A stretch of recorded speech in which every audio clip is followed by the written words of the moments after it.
Hi, I'm Dr. David Dobson. Welcome to Conversations. Today, my guest is Dr. Christine Nittrouer. Christy is an assistant professor of management at Rawls College of Business at Texas Tech University. She earned her PhD in industrial and organizational psychology from Rice University. Today, we will discuss her research on the role anti-discrimination legislation plays in mitigating discrimination against individuals with disabilities. It's a pleasure to have you on my show, Christy. Thank you so much for having me. Christy, what brought your interest to this research topic? So actually, I started graduate school in 2013 for my PhD at Rice. And because I'm an industrial organizational psychologist, one of our annual conferences is always in April, and it's called the Society for Industrial and Organizational Psychology. And it was actually at that conference in 2013 that President Barack Obama at the time released an executive order, which would then turn into Section 503 of the Rehabilitation Act. And we saw this because it got a lot of press. And one of the pieces of the executive order that struck us was a section requesting affirmative action for federal subcontractors, such that they utilize employees with disabilities to comprise approximately 7% of their workforce. So this was a unique and new piece of legislation that actually specifically called for affirmative action. And we thought this was a really interesting opportunity to examine the influence of legislation like this at influencing the utilization or the hiring rate of employees with disabilities. I also have a master's degree in special education from the University of Illinois Urbana-Champaign. And one of the reasons that I decided to go back to academia after I was working in the private sector is because I have a personal connection with this population as well. And that is particularly related to what happens when people with disabilities hit the age at which they need to transition out of post-secondary education. In Texas, that age is 22. So at 22, school age services end, and many families are left in essentially a quagmire where they're trying to navigate what post-secondary education employment and activities look like for their family member with a disability. And this is something that my family was going through at the time because I have a brother who has a number of disabilities, and it was very complementary to the master's degree that I was pursuing, which was specifically focused on transition to employment for post-secondary aged individuals. And that's kind of what led me into the disability space on the academic side. Okay, thank you. What was like growing up with your brother? So I think it was very purposeful. And I think when you grow up with a family member, any type of family member who's profoundly different, and I think a lot of us can relate to having a family member that fits that criteria or that mold, or that individual struggles with serious health issues, it really sharpens your priorities. So I never kind of dealt with a lot of the, I think, indecision that plagues a lot of youth, particularly around like the middle school and high school years, because I was really focused on what was important to me and what to spend time on. And I never really vacillated on the types of activities that were worthwhile. It's just a very focused, driven kid. And it absolutely and quickly refined my judgment regarding the types of people that I spend time with. So I think sort of out of necessity, I became a really good judge of character. I was able to kind of sort of see people quickly for who they are, and it helped me figure out how much time I wanted to invest in different relationships, which helped me prioritize those that were most important to me. So in some ways, it wound up being a tremendous time saver and it really helped me to focus on my priorities probably a lot earlier than I would have otherwise. Thank you. So can I ask you, how did your brother inspire your research? So again, even from a young age, I think what has struck me both from my personal side, but also the professional side, is that every family that has a child or a member with a profound disability or profound health issue is there largely on their own to navigate immense challenges. So I come from a family of entrepreneurs, so thankfully we had the flexibility and the resources to be creative in how we addressed those challenges as a family. And I've touched on this already, but secondary education is set up just due to the sheer demand on their resources and the nature of public education that they have to serve every student, so that there is at least some sort of mechanism within it to address students who have a variety of challenges. And there's a lot of structure and support. And as I mentioned before, in Texas, this supports students all the way to the age of 22. So to the extent that families are flexible and can target schools that have more supports for their types of student or their types of kids, then they'll generally choose to do so and really leverage those resources. However, after your child hits the age out of the secondary education system, suddenly there's no unified transition resources. This is really what I spent my master's degree sort of discovering and exploring, how people who are post-secondary education navigate employment when there are no centralized resources and every family is sort of finding community-based resources or other resources that might be really unique to them or their family circumstances or where they live to figure out what makes the most sense for their child. So I think that was really interesting to me and a real gap that I could recognize from the family side, but also professionally as being a huge gap in resources that was going to be really important, especially as we had a growing number of diagnoses and children who were reaching this age and just we did not have formalized supports for them. Christy, your research looks at reducing discrimination against individuals with mental impairments. Can you share a little bit about your research? Yes, absolutely. So my broad research pipeline, it explores the experiences of individuals with stigmatized identities broadly as essentially one bucket, and specifically in the workplace. And then another bucket looks specifically at individual level interventions that individuals in the workplace can enact to reduce those experiences of discrimination. And then the third bucket looks at the role of organizational policy, or in this case, federal policy, at also further reducing that discrimination. So this project that we're talking about today really falls squarely in that third bucket. And I'm definitely moving into, because of my personal experience, but also professionally, more squarely focusing on disability. I mean, I do research on all sorts of stigmatized identities, and I definitely enjoy that and see that as a continuing part of my research profile, but I'm increasingly focusing on disability because of its underexplored nature and just the growing proportion of this population. But what's really interesting about disability as a stigmatized identity is that it's very complex because it is an umbrella that includes both visible and invisible identities. And usually within the stigma literature, we're looking at specific identities that are either visible or invisible. But disability is very unique in that it has components of both identities within it.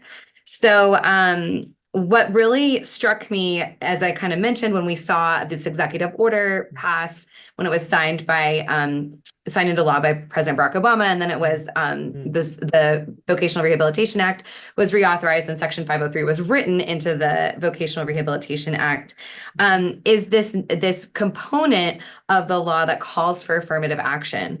And this is unique because the Americans with Disabilities Act prohibited discrimination against individuals with disabilities, but it did not mandate affirmative action for federal subcontractors. So this is sort of the first litmus test of the influence of affirmative action at changing outcomes for this population. So although it seems really exciting, obviously there are also some risks associated with affirmative action.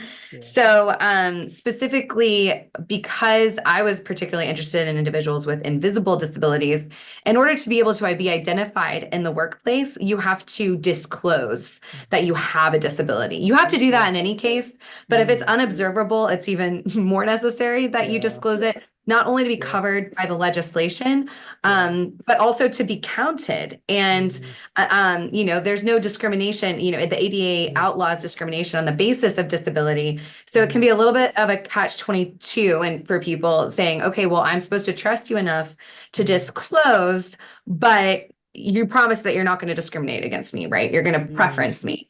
Yeah. So we hypothesized and sort of anticipated that as the result of this legislation and people being aware of this legislation and evaluating candidate for a job that fell under the purview of this legislation, that people would experience a little bit of a psychological boomerang. So they would see a candidate that disclosed that they had a physical impairment or a mental impairment, and they would immediately think, okay, this is not a preferred candidate. And then they would see Section 503 and they would say, oh, well, actually, this candidate fits the criteria for the jobs that fall under this. So now I'm supposed to preference this. But this creates a little bit of cognitive dissonance inside the individual. So they're now motivated to suppress their prejudice. And there's a theory called the justification suppression model, and it's the justification suppression model of prejudice. And so we use that as our theory, suggesting that when people are motivated, they can suppress that prejudice, and then the behavior becomes more in line with what we expected to see. So that was really what we thought would happen, and that was our motivation to go into testing it. Wonderful. Can you share how you conducted your research? Yes, so this is technically a 3-part study. Every study consists of experiments. Okay. So I am pretty well versed in a variety of methodologies, but one that is one of my go-tos and is certainly one of the ones that I was trained on is the experimental methodology. And it's a really strong methodology because it's causal. So we manipulate the conditions that participants are randomly assigned to, and then we can say empirically that whatever they were exposed to drove their ratings, and we control a lot of alternative explanations. So in study 1, this was an experiment. We just wanted to look at hiring managers were our participants. In this case, it was individuals with at least 1 year of hiring experience.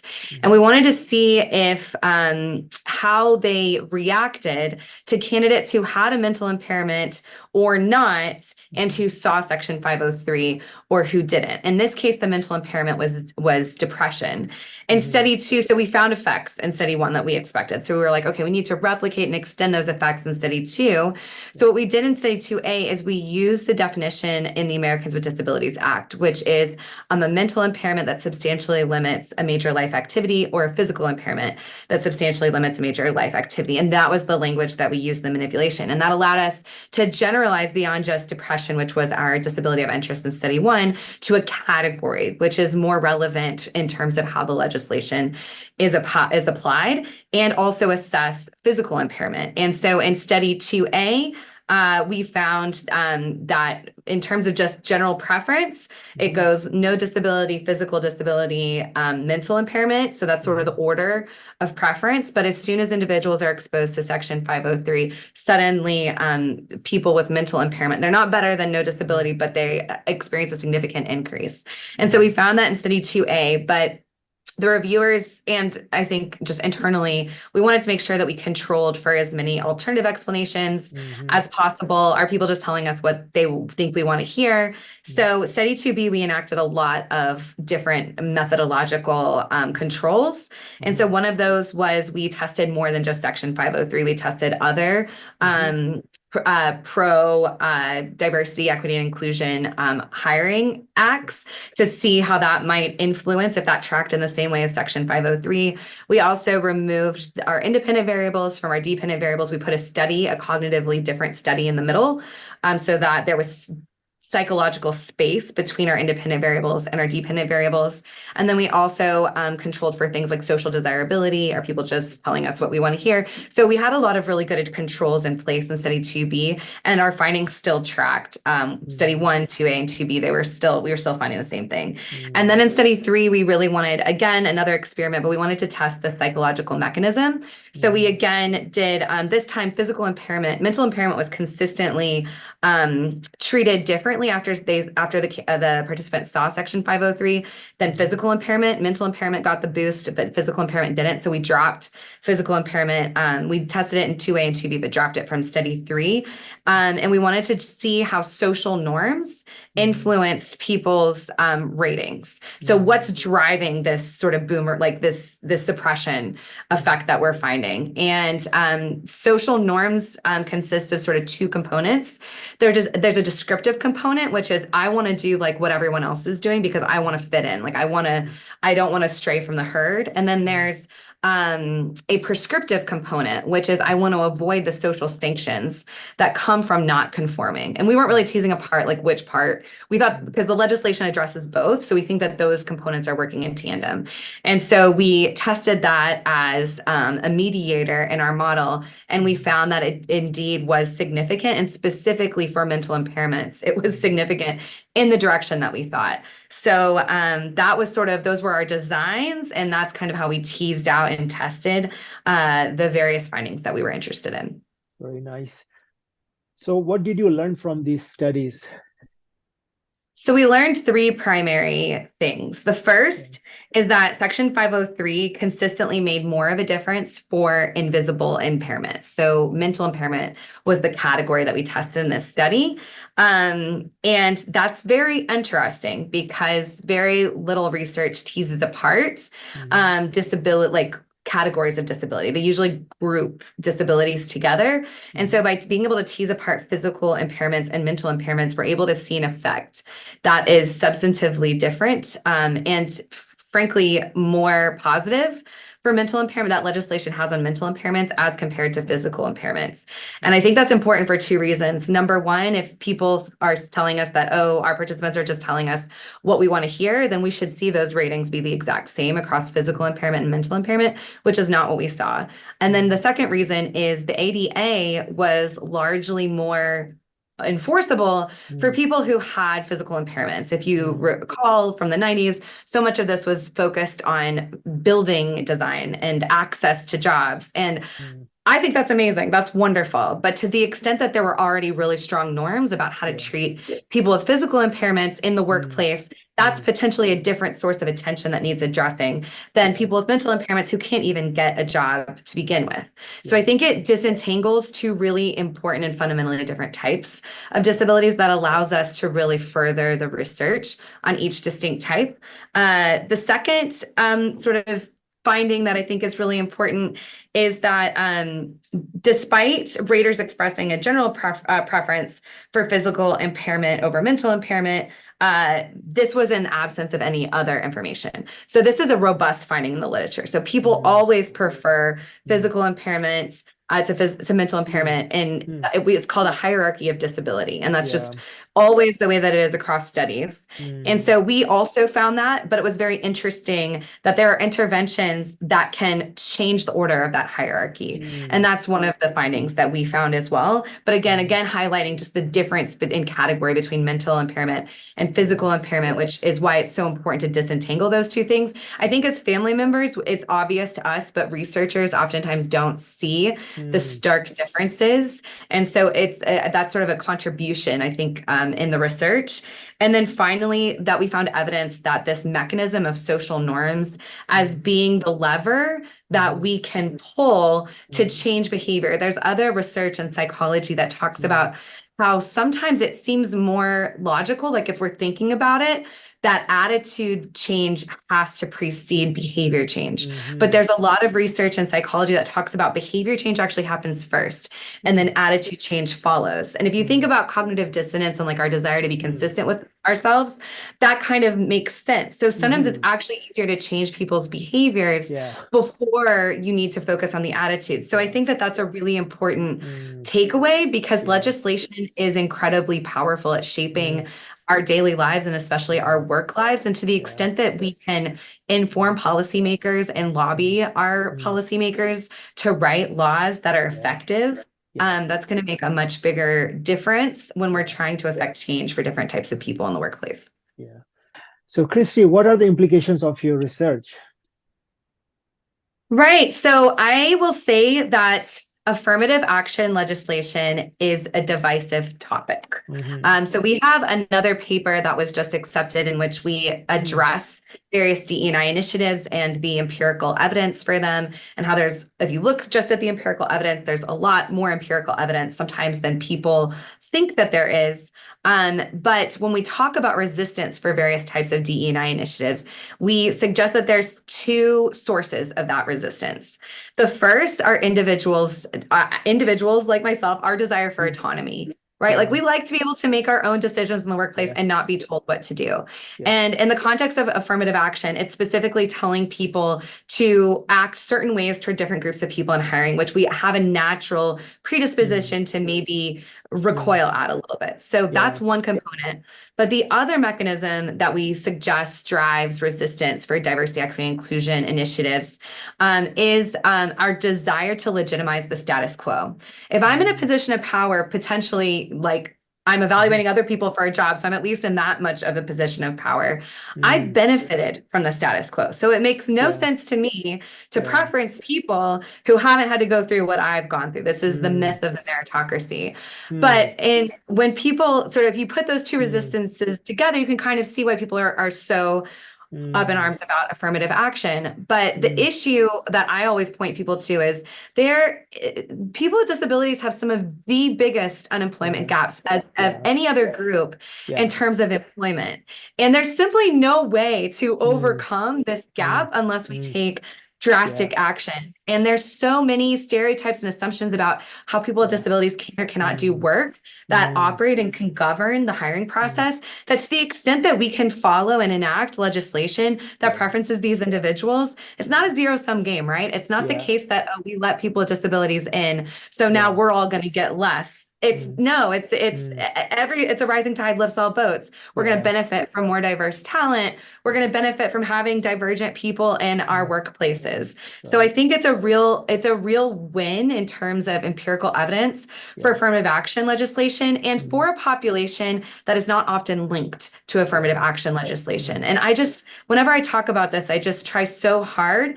See, like, this is not an ideological argument. This is a data-driven argument. There's empirical evidence that this sort of legislation and other D&I initiatives works. So let's use the data and then use the initiatives that work using the boundary conditions that they describe. I mean, it's not ideological, it's just fact. Yeah, great. So, Christy, what is your advice to those who wish to further research this topic? So my first comment here is, oh my goodness, patience. So with this type of research, and I think I've sort of touched on it a little bit, there's always heaps of skepticism, right? Like whenever people talk about affirmative action, there's a lot of detractors. So you have to placate and satisfy all of those alternative explanations, all of those detractors, alongside conducting all the research and going through the review process. I personally think that makes the research stronger. I think that's what we need in peer-reviewed research. That's absolutely what should be expected, but it just means that because of the amount of skepticism it gets, it takes generally a little longer to get through the review process, maybe a few more rounds of revision. But I think what kept me going through all that criticism and trying to be so creative to address every skepticism and try and really just do our methodological due diligence to try and really rule out any potential alternative explanation is just this focus on how robust this effect was. We published 3 studies with study 2A and 2B, but we en route to this research have conducted at least 8. This effect is in every single study that I've run on this topic. So I'm really convinced through the review process, mind you. I know not all the studies made in the paper, but that's just the necessary space constraints. But this effect held. This is a robust effect that I fully stand behind because I have seen it across every single sample that we tested. And so I really believed in the rigor and the robustness of this effect, and that really helped motivate me to keep going. The other thing that really helped motivate me to keep going was just the necessity that we have for empirical data justifying the effectiveness of legislation, because nothing influences behavior at a large scale like legislation. Now, people might argue about the efficacy of oversight or the teeth of legislation or the repercussions of not abiding. But the very, very first step has to be legislation to begin with, or we can't even debate the other pieces or fix those other pieces. So for me, it was really knowing how important this work was for the body of individuals that I really feel passionately about. And then it was just also like completely diving in and like the findings are what the findings are. And just, we just consistently, no matter what we did, kept finding this effect. And it really helped me believe in the rigor of the research. Yeah. Wonderful. What is next for you, Christine? Yeah, this was a really fun question. So I definitely I describe myself to my community of scholars. I definitely describe myself as a disability stigma management scholar. I'm leaning much more into that identity. I love all sorts of identities. I love intersectional identities, but there's just like a huge need for research on topics that uniquely affect this group of individuals. And it does sometimes take lived experience to have the insight to what those specific areas and niches are. So I have two projects right now. One is a 3-part field experiment in which I went out with a team of Confederates and examined how allies can speak to hiring managers on behalf of candidates with intellectual disability and bend their ear about potentially giving them a shot at an entry-level position. And so that's all that data has been collected. I can tell you that there's definitely evidence that there are certain strategies that work better than others. As somebody who served as an employment specialist, I think this is wildly valuable research so that when we're cold calling, we kind of know the best foot to put forward and how to potentially leverage our candidate into a job. So I'm really excited. That's in the process of being written up and going out for review or going out to get under review this fall. And then there's another project I'm in the middle of collecting data for right now that I'm equally as excited about. And it is looking at new ventures. So businesses that have been open for 7 years or less that are disability operated. So the owners hire people with disabilities to work in them. And so we finished study 1 and are halfway through with study 2 and about to launch study 3. And the first study, we were able to interview 20 different owners all over the United States and ask them about their motivations and their experiences in their very niche businesses. And so that's a qualitative study that we've been able to analyze and put some information together. And then right now we're interviewing their customers to figure out, or we're surveying their customers, giving them a quantitative survey to figure out why do they patronize? Like what is unique about the business that drives them there? And then study 3 will be about looking at experimentally, if you make those motivations salient, if they influence the desire to patronize of prospective customers. So I think that's a really cool one because it gets at like the niche day-to-day operations within these like boutique businesses in a way that is incredibly nuanced and detailed. But also there's such a unique environment because so few organizations are solely or mostly majority like disability operated. So trying to kind of capitalize on some of those very unique experiences and figuring out how they could generalize to organizations that might have affinity groups or employee resource groups that are for their employees with disabilities, but who are kind of spread out all over the organization to try and help take some of these nuggets and make them useful. So I'm really excited about those two, and those have definitely been driven by my experience in the field, certainly my personal experience with my brother and working with people like him. So I'm definitely excited for those two projects as well. Thank you for your time, Christy, and best wishes on the important work you do. Thank you so much, Dr. Dobson. I really appreciate it.